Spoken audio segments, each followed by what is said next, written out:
সকাল দুপুর এমনকি রাতে খাবার টেবিলে যদি এরকম একটা রেসিপি কেউ দেখে তাকে ধাক্কা দিয়েও তুলতে পারবে না, সেটা দিয়ে ভাত বা রুটি খাওয়ার জন্য একদম বসে পড়বে। তো প্রথমেই রেসিপিটি তৈরি করার জন্য লাগছে তেলাপিয়া মাছ। ভালো করে পরিষ্কার করে ধুয়ে নিয়েছি। তারপর মাছটির দুই সাইড ঠিক এইভাবে কেটে নিচ্ছি। এভাবে কেটে নিলে মশলা ভেতর পর্যন্ত যাবে আর খুব সহজে সেদ্ধ হয়ে যাবে। আমি এই রেসিপিটি দুইজনের জন্য তৈরি করছি। তোমরা যদি বেশি পরিমাণে তৈরি করতে চাও অবশ্যই মাছটি একটু বড় সাইজ দেখে নেবে। এবার প্লেটের মধ্যে কিছু মশলা অ্যাড করেছি, যেমন হলুদ গুঁড়ো, কাশ্মীরি লঙ্কার গুঁড়ো, ধনে গুঁড়ো, জিরে গুঁড়ো, গরম মশলা আর আদা রসুন বাটা।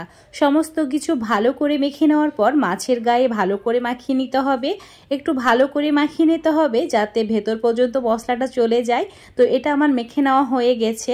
এবার আমি এটা প্লেটের মধ্যে রেখে দিচ্ছি। এবার চুলার উপর একটা ফ্রাই প্যান নিতে হবে আর ফ্রাই প্যানের মধ্যে অ্যাড করে দিতে হবে 2 চামচ মতো সরষের তেল। সরষের তেল দিয়েই আজকে রেসিপিটা তৈরি করব। তেলটা ভালো করে একটু গরম হয়ে গেলে অ্যাড করে দিচ্ছি ম্যারিনেট করে রাখা মাছ, তার সঙ্গে প্রায় 10-12টি মতো রসুনের কোয়া, একটু বড় সাইজ দেখে রসুনটা নেবে। তারপর একটা বড় সাইজের টমেটো নিয়েছি 2 টুকরো করে, আর একটা মিডিয়াম সাইজের পেঁয়াজ ঠিক এইভাবে স্লাইস করে কেটে নিয়েছি। এবার যে যেমন ঝাল খেতে পছন্দ করো সেই হিসাবে লঙ্কাটা অ্যাড করবে। আমি প্রায় 4টি মতো লঙ্কা অ্যাড করেছি। এইভাবে এবার উল্টে পাল্টে সমস্ত কিছু ভেজে নেব। আমাদের বাড়িতে যখনই এইরকম একটা রেসিপি তৈরি করা হয়, মাছ, মাংস, ডিম কোনো কিছুই লাগে না, এটা দিয়েই সবাই ভাত খেতে পছন্দ করে, এমন কেউ রুটিও খেয়ে নেয়। বাড়িতে যদি কেউ তেলাপিয়া মাছ দেখে আমাকে রিকোয়েস্ট করে এটা তৈরি করার জন্য। বোঝো কি অবস্থা, মানে এত সবারই পছন্দ। তো আমি এইভাবে একটু সময় নাড়াচাড়া করে নিয়েছি। আর ততক্ষণ ভাজতে হবে যতক্ষণ না সমস্ত কিছু একদম ভালোভাবে গলে যায়। আমি প্রায় তোমাদের 5-6 মিনিট পর দেখাচ্ছি। দেখো একদম সমস্ত কিছু গলে গিয়েছে, মানে একদম ঘেটে গিয়েছে। তো এইভাবেই এটা তৈরি করে নেবে, কারণ আস্তে আস্তে কিন্তু সমস্ত কিছু এভাবে গলে যাবে। টমেটোর খোসাটাকে আলাদা করে নিলাম, রসুনগুলোকে এভাবে চিপে নিলাম, আর মাছের কাঁটাগুলোকেও পরিষ্কার করে নিতে হবে।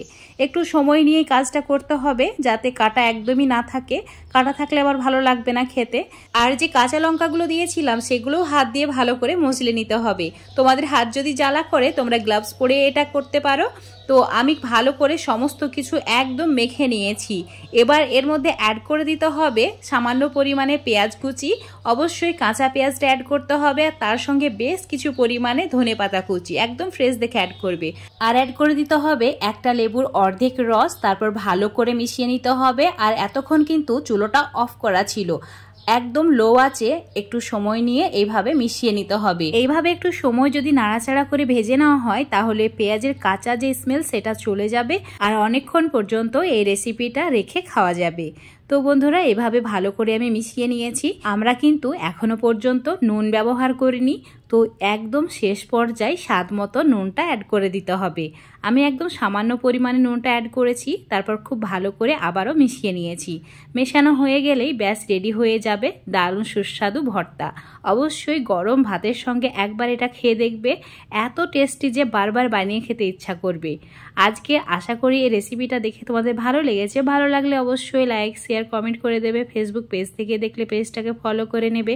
ইউটিউব থেকে দেখলে অবশ্যই চ্যানেলটাকে সাবস্ক্রাইব করে রাখবে আরও এরকম রেসিপি পাওয়ার জন্য।